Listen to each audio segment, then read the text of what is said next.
Production Films present सैया के कलम में अलम सखी नइखे। Music by Rajesh Sahni। अलम सखी नइखे।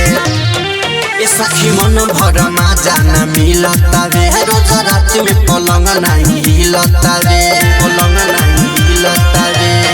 ए सखी मन भर ना जाना मिलता रे, रोज रात में पलंग नहीं हिलता रे।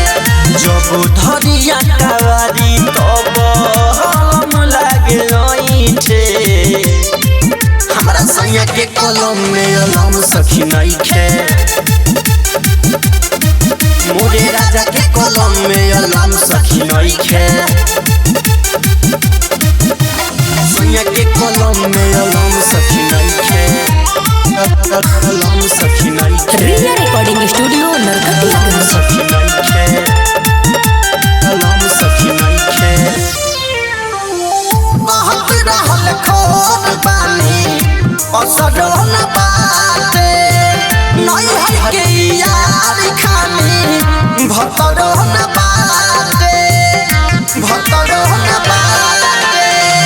बहुत रहल खोर बानी असर न बाटे, नहीं है के यार खानी भतर न बाटे।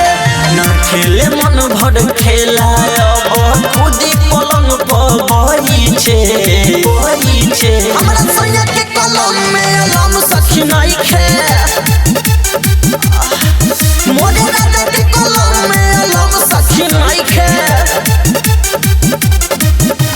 सैया के कलम में अलम सखी नइखे, अलम सखी नइखे। मिक्स बाय अलम सखी नइखे, अलम सखी नइखे। ब्रिजेश रंजन ऐसन मिलल बावे मारादा, आज ले उड़वले ना जा वनिया के गारादा, वनिया के गारादा।